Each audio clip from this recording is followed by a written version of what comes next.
Hello friends, welcome to my YouTube channel success domination. मैं बबीता सिंह और आज हम बात करेंगे मिस्टर डेल कार्नेगी की best selling book how to win friends and influence people के चैप्टर नंबर 18 के सीक्रेट्स के बारे में, जिसका नाम है how to make people like you instantly. यानी कि आप सामने वाले पर्सन से ऐसा क्या कहें या ऐसा क्या करें कि सामने वाला पर्सन आपको इंस्टेंटली पसंद करने लगे। और इसी क्वेश्चन के जवाब के लिए मिस्टर डेल कार्नेगी ने बहुत सारे इंसिडेंट और स्टोरीज इस चैप्टर में शेयर किए हैं, जो अब मैं आपके साथ शेयर करने वाली हूँ। आई होप आपको पसंद आएंगे। तो स्टार्ट करते हैं पहली स्टोरी से। तो पहली स्टोरी में क्या था कि एक बार मिस्टर डेल कार्नेगी एक पोस्ट ऑफिस में जाते हैं।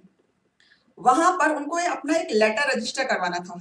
तो जब वो वहां जाते हैं तो वो एक चीज नोटिस करते हैं कि वहां पोस्ट ऑफिस में काम करने वाला जो क्लर्क था वो अपने काम से बहुत बोर दिख रहा था। वो ऐसा लग रहा था कि वो सालों से वही एनवलप को तोलते हुए, जो प्राइस होते हैं उसको कैलकुलेट करते हुए, जो स्टैम्प्स होती हैं इसको देना उसको देना, इन सारे कामों को वो सालों से करता आया था। डेली वही काम करना वो बहुत मोनोटोनस हो गया था उसके लिए, और उसकी जो बोरियत होती है वो उसके चेहरे पर साफ साफ नजर आ रही थी। अब मिस्टर डेल कार्नेगी ने सोचा कि इस बंदे के लिए मुझे कुछ करना चाहिए, तो ऐसा क्या करूं कि सामने वाला खुश हो जाए। तो काफी देर तक उन्होंने सोचा। तो जब मिस्टर डेल कार्नेगी की बारी आई उनके खुद का लेटर रजिस्टर करवाने की, तो उन्होंने कहा, काश मेरे पास भी आपके जैसे खूबसूरत बाल होते।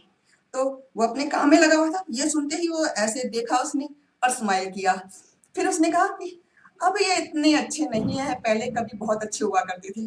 तब मिस्टर डेल कार्नेगी ने रिप्लाई किया, भले ही ये इतने अच्छे ना दिखते हो जैसे हुआ करते थे, लेकिन आज भी ये शानदार नजर आते हैं। तो ये सुनकर वो क्लर्क काफी खुश हो गया। फिर इसी टॉपिक पर और भी बातें करते रहे वो, जब तक मिस्टर डेल कार्नेगी का काम खत्म नहीं हो गया। और जब मिस्टर डेल कार्नेगी अपने घर वापस लौटे, उससे पहले जो लास्ट लाइन उस क्लर्क ने कही वो कही कि मेरे इन बालों की तारीफ वैसे भी बहुत से लोग कर चुके हैं। और ये एक फैक्ट है कि जब मिस्टर डेल कार्नेगी अपने घर गए होंगे, उसके बाद वो क्लर्क पूरा दिन खुश रहा होगा। उसने अपने डेली का काम पूरे एंजॉयमेंट के साथ और खुश होकर किया होगा। जब वो वापस अपने घर गया होगा तो उसने अपनी वाइफ से भी इस बारे में बात की होगी, और आईने में अपने चेहरे को देखकर अपने बालों को निहारा होगा और कहा होगा, सचमुच मेरे बहुत ही प्यारे बाल हैं, बहुत ही अच्छे बाल हैं। तो ये छोटी सी चीज थी जो मिस्टर डेल कार्नेगी ने उस बंदे के लिए की, जिसकी वजह से उस बंदे ने डेल कार्नेगी को, एक अजनबी होते हुए भी, उनको कोई जान पहचान नहीं थी उनके बारे में, उसके बावजूद भी मिस्टर डेल कार्नेगी उस बंदे को पसंद आए। तो ये था इंस्टेंट रिजल्ट कि आप सामने वाले को क्या कहें, क्या कैसे कहें कि सामने वाला तुम्हें इंस्टेंटली पसंद करे। और यही स्टोरी एक बार मिस्टर डेल कार्नेगी ने पब्लिक स्पीकिंग में कही थी। तो एक बंदे ने उनको पूछा था कि आखिर ऐसा करने से आपको क्या हासिल हुआ, आपको क्या फायदा हुआ, आखिर आप हासिल क्या करना चाहते थे। तब मिस्टर डेल कार्नेगी ने जवाब दिया कि क्या हम इतने स्वार्थी हैं, अपने आप में इतने खोए हुए हैं कि सामने वाले की, किसी बंदे की खुशी के लिए दो मीठे बोल तक नहीं बोल सकते। हम किसी के लिए तभी कुछ अच्छा कहेंगे जब बदले में हमें कुछ मिले। तो अगर ऐसा ही है तो हम में ह्यूमैनिटी या इंसानियत है कहाँ। और बात अगर कुछ पाने की है तो सचमुच हाँ, मुझे बहुत कुछ मिला। मुझे मिली एक सेटिस्फेक्शन, एक फीलिंग कि मैंने निस्वार्थ भावना से किसी बंदे के चेहरे पर स्माइल लाया, किसी चेहरे की लाइफ में खुशी दी। ये जो सेटिस्फेक्शन की भावना है, ये फीलिंग है, जो सालों तक मेरे साथ रही, और आज मैं ये इंसिडेंट इस पब्लिक स्पीकिंग में सुना रहा हूँ। तो ये जो फीलिंग है ये हमें सुकून देता है, हमें सेटिस्फेक्शन देता है। तो और एक यूनिवर्स का एक लॉ है जिससे किताबों में, ग्रंथों में, हर वेद पुराण में लिखा गया है, बुद्धा ने उसे जगह जगह पे फैलाया है।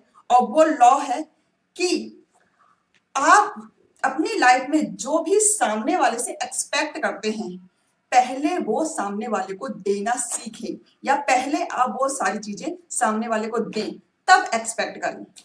जैसे अगर आप चाहते हैं कि आपके रिश्तेदार आप पे भरोसा करें, आपकी केयर करें, आपकी परवाह करें, तो आप भी अपने रिश्तेदारों की परवाह करें, केयर करें, उन पे भरोसा करें।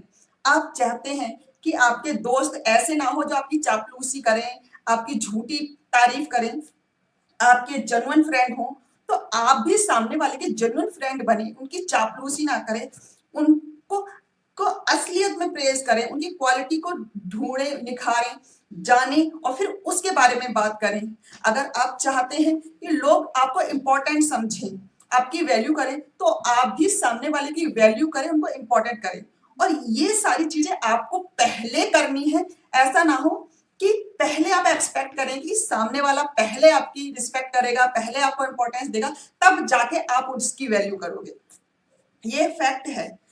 अगर शुरुआत आपको खुद से करनी है और जब आप खुद से सामने वाले को खुश करने के लिए कुछ करते हो, तो ये यूनिवर्स खुद आपको ऐसे मौके देगा, ऐसे सर्कमस्टेंस देगा, ऐसे लोगों से मिलाएगा जो आपको वो खुशियां लौटाएंगे।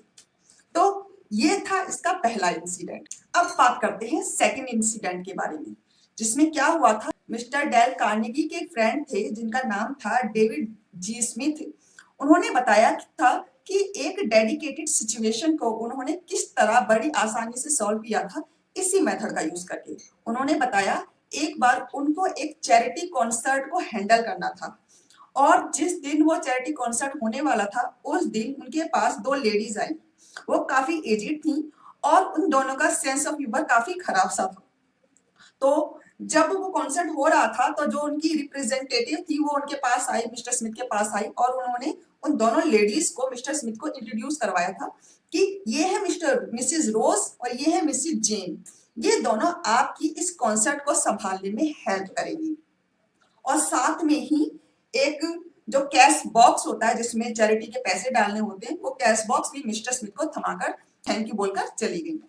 अब मिस्टर स्मिथ के माइंड में बार बार यही बात आ रही थी कि इस सिचुएशन को कैसे संभाले, क्योंकि वो दोनों लेडीज का जो सेंस ऑफ ह्यूमर था वो भी ज्यादा अच्छा नहीं था और दोनों को ऐसा लग रहा था कि वो खुद इस कॉन्सर्ट की इंचार्ज हैं। अगर किसी को भी ज्यादा काम या कम काम या छोटा काम ऐसा दिया तो वो दोनों एक दूसरे को लेकर इंफीरियोरिटी कॉम्प्लेक्स फील करेंगी और वो खुद को इम्पोर्टेंट नहीं समझेगी। तो उन्होंने सबसे पहले तो ये सोचा कि जो एक कैश बॉक्स है ये एक अथॉरिटी सिंबल है, तो इसको मैं खुद ना रखकर मिसेस रोज को दे देता हूँ। तो उन्होंने पहला काम तो ये किया कि उस कैश बॉक्स को मिसेस रोज को दिया और कहा कि आप क्या इस कैश बॉक्स को बॉस को संभाल लेंगी, क्योंकि शायद मैं इसको इतनी सही तरीके से हैंडल ना कर पाऊं जितना इसे आप कर पाएंगी।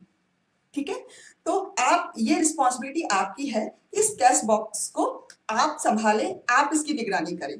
तो उस मिसेस रोज को उन्होंने वो कैश बॉक्स दे दिया। उसके बाद वो जैन से बात करने लगी और उनसे कहा कि मिसेस जैन, क्या आप मेरी हेल्प करेंगी? एक्चुअली आप देखेंगे कि वो जो टीनेजर बच्चे हैं वो उस सोडा मशीन को आसानी से ऑपरेट कर पाए।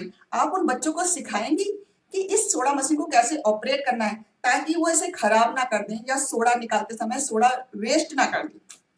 अब ये आपकी रिस्पॉन्सिबिलिटी होगी कि ये बच्चे उसको आसानी से हैंडल कर पाए। तो इस तरह से उन्होंने दो लेडीज को एक रिस्पॉन्सिबिलिटी भरा काम दिया और दोनों ये फील कर रही थी कि हाँ हम एक इम्पोर्टेंट पर्सन हैं, क्योंकि हमारे बगैर ये कॉन्सर्ट आगे मूव नहीं कर सकता। इस तरह से दोनों लेडीज अपने अपने कामों में व्यस्त रही। पूरी इवनिंग बड़ी इंजॉयबल बीती और इस सिचुएशन को आसानी से सॉल्व कर लिया गया। तो यहाँ पर जो पॉइंट है वो ये है कि आप सामने वाले को इम्पोर्टेंट समझे, उनको ये फील कराएं कि वो एक इम्पोर्टेंट पर्सन है।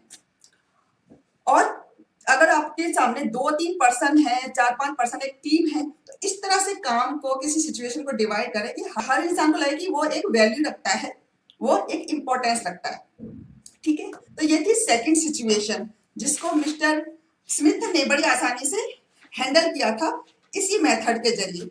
और ऐसी सिचुएशन आपके सामने कई आएंगी कि जो छोटे छोटे वर्ड होते हैं लोगों को खुशियां दे जाते हैं। जैसे थैंक यू बोलते हैं आप किसी को, या किसी को कहते हैं कि अगर आप मेरे लिए ये कर देंगी तो ये मेरे लिए बहुत अच्छा होगा। और अगर किसी से कोई काम खराब हो जाए तो जैसे सपोज एक लेडी है, आप कहीं पर गए हैं, किसी रेस्टोरेंट में वगैरह में गए हैं और आपने मैश पटेटो ऑर्डर नहीं किए थे, आपने फ्राइड पोटैटो ऑर्डर किए थे, लेकिन उसने आपको मैश पोटैटो दे दिए, तो आप उस वेटरेस को डांट कर या उसको चेंज करने की, डायरेक्ट बोलने की जगह आप ये बोल सकते हैं उससे कि मैं माफी चाहूंगा आपको तकलीफ देने के लिए, लेकिन क्या आप इन मैश पोटैटो को फ्रेंच पोटैटो से एक्सचेंज कर पाएंगी? तो मोस्ट प्रोबेबली जो सामने वाला इंसान है खुश होकर आपकी बात मानेगा, क्योंकि आपने उसकी रिस्पेक्ट की, उसकी वैल्यू की। और ये छोटे छोटे वर्ड आपकी लाइफ में इतनी ज्यादा वैल्यू रखते हैं कि सामने वाला आपको इंस्टेंटली पसंद करता है, वो आपको सज्जन इंसान समझता है, वो समझता है कि हाँ सामने वाला इंसान आपकी वैल्यू करता है, इसलिए वो भी आपकी वैल्यू करने लगेगा। तो ये थी सेकंड सिचुएशन। अब बात करते हैं थर्ड इंसिडेंट के बारे में, जिसमें मिस्टर डेल कार्नेगी ने एक स्टोरी के बारे में बताया है, जिसमें उन्होंने जिक्र किया है एक फेमस नोबलिस्ट का, जिनका नाम था मिस्टर हॉलकेन। वो 20th सेंचुरी में बहुत ही ज्यादा पसंद किए जाने वाले नोबलिस्ट थे। उनकी सभी बुकें बेस्ट सेलिंग बुक होती थी, लेकिन एक बात थी कि वो जब उनका बचपन था, वो अमीरी में नहीं गुजरा था, वो एक्चुअली में लोहार के बेटे थे, बहुत ही गरीब फैमिली से बिलोंग करते थे। और स्कूली एजुकेशन के मामले में देखा जाए तो उनकी एजुकेशन बहुत ही बेकार थी, मतलब मुश्किल से 2-4 क्लास वो स्कूल गए होंगे। लेकिन उनको कविताएं गाने सुनने का बहुत शौक था, और उनके फेवरेट पोइट थे जिनका नाम था मिस्टर डांते गैब्रियल रोजेटी। वो बहुत ही फेमस पोइट थे। तो उनके बारे में, उनकी सारी कविताओं को मिस्टर हॉल ने ढूंढा, सर्च किया, उसके अलावा उनकी पर्सनल लाइफ पर भी रिसर्च की, और उनके सभी अचीवमेंट के बारे में भी जानकारी हासिल की। और ये सारी जानकारी, ये सारी नॉलेज के बेस पर उन्होंने प्रॉपर एक लेक्चर लिखा, और उस लेक्चर की एक कॉपी मिस्टर रोजेंटी को सेंड की। और जब मिस्टर रोजेंटी को उसकी कॉपी मिली, तो उन्होंने जब उसको पढ़ा और देखा, वाओ कितनी अच्छी लिखा है मेरे बारे में, इतनी सारी जानकारी रखता है ये बच्चा, इसने इतने सारे मेरे सभी अचीवमेंट के बारे में पता है। जो बच्चा मेरे बारे में, मेरी अचीवमेंट के बारे में इतना अच्छा व्याख्यान कर सकता है, वो सचमुच में एक बहुत ही मतलब इंटेलिजेंट बच्चा होगा, उसकी एबिलिटी कमाल की होंगी। तो उस बच्चे को मिस्टर रोजेंटी ने अपने पास बुलाया और एज ए सेक्रेटरी अपने पास ही रख लिया। तो जब उनकी ये नई पोजीशन स्टार्ट हुई, कहाँ वो लोहार के बेटे थे और कहाँ वो मिस्टर रोजेंटी के सेक्रेटरी बन गए। जब वो सेक्रेटरी बने मिस्टर रोजेंटी के, तो सीधी सी बात है, मिस्टर रोजेंटी एक बहुत बड़े पोइट थे, बहुत बड़े गीतकार थे। तो उनसे जो मिलने वाले लोग थे वो भी गीत, संगीत, पोएट्री, लिटरेचर, इन सब में महारत हासिल किए हुए लोग थे। तो डेली बेस पर एज ए सेक्रेटरी उनकी मुलाकात ऐसे ऐसे लोगों से होती थी, जिसकी वजह से उनका जो दिमाग है, जो सोच है, वो डेवलप हुआ स्टार्टिंग से ही। और ऐसे लोगों की संगति में वो खुद भी, जब वो 18-19 साल के हुए, तो खुद भी एक महान पर्सनैलिटी के रूप में उभरे, महान नोबलिस्ट के रूप में उभरे, क्योंकि उनकी नॉलेज एक्सपीरियंस बहुत ज्यादा स्ट्रांग हो चुका था, क्योंकि बेस स्ट्रांग था। जब उनकी डेथ हुई थी मिस्टर हॉल की, तब उनके पास करोड़ों की दौलत थी। उनका जो घर है ग्रीबा कैस्टल के नाम से जाना जाता है, जहां पर इस समय टूरिस्ट प्लेस बन चुका है। और ये सब पॉसिबल ही नहीं था। सोचो, एक लोहार का बच्चा इस पोजीशन में पहुंचा कि वो करोड़ों की दौलत छोड़ के गया, और ये सिर्फ और सिर्फ इस वजह से हुआ कि उसने एक सामने वाले को प्रेज करने के लिए, उनकी अचीवमेंट को बताने के लिए प्रॉपर एक एस्से लिखा, प्रॉपर एक आर्टिकल लिखा, एक जेन्युइन रूप से प्रेज किया। अगर वो सामने वाले को या अपने उस हीरो को, उनके हिसाब से उनके हीरो थे रोजेंटी, उनको वो आर्टिकल नहीं लिखते और उनको वो आर्टिकल नहीं भेजते, तो क्या ये पॉसिबल था कि मिस्टर रोजेंटी उनको अपने पास बुलाते और अपने सेक्रेटरी के रूप में उनको हायर कर दे? ये पॉसिबल ही नहीं था। ये सारा फैक्ट था कि सामने वाले की एक दिल से प्रशंसा करने का रिजल्ट था कि उस बच्चे ने, जो एक 8 साल का बच्चा था, उसने दिल से मिस्टर रोजेंटी की प्रशंसा की, जिसकी वजह से ये सारी चीजें पॉसिबल हो पाई, क्योंकि सामने वाले ने इंस्टेंटली उसको पसंद कर लिया। तो ये था इस बुक का थर्ड इंसिडेंट। तो आई होप आपको पसंद आया होगा। आज के इस चैप्टर का ये फर्स्ट पार्ट है और इस पार्ट में इतनी ही स्टोरी इनफ है क्योंकि वीडियो काफी लंबा हो जाता है। नेक्स्ट स्टोरी नेक्स्ट चैप्टर जल्दी लेके आऊंगी जिसमें मैं आपके साथ और भी स्टोरीज और भी इंसिडेंट शेयर करूंगी। आई होप आपको पसंद आए होंगे और याद रखिएगा ये बुक रिव्यू सिर्फ बुक रिव्यू नहीं है, एक तरह से ये ट्रेनिंग प्रोग्राम है। मैं आपको ये स्टोरीज ये इंसिडेंट इसलिए शेयर कर रही हूँ, इसलिए बता रही हूँ ताकि इन इंसिडेंट की गहराइयों को आप समझें और आप खुद अपनी लाइफ में ये रूल्स ये मेथड ये टेक्निक यूज कर पाए। ओके, तो आज के लिए बस इतना ही। अगर वीडियो पसंद आया हो तो प्लीज लाइक कर दीजिए। अगर आप चाहते हैं कि आगे भी इसी तरह के ट्रेनिंग एक्सपीरियंस रिव्यू आपको मिलते रहे तो चैनल को सब्सक्राइब कर लीजिए। ठीक है, have a nice day, bye bye.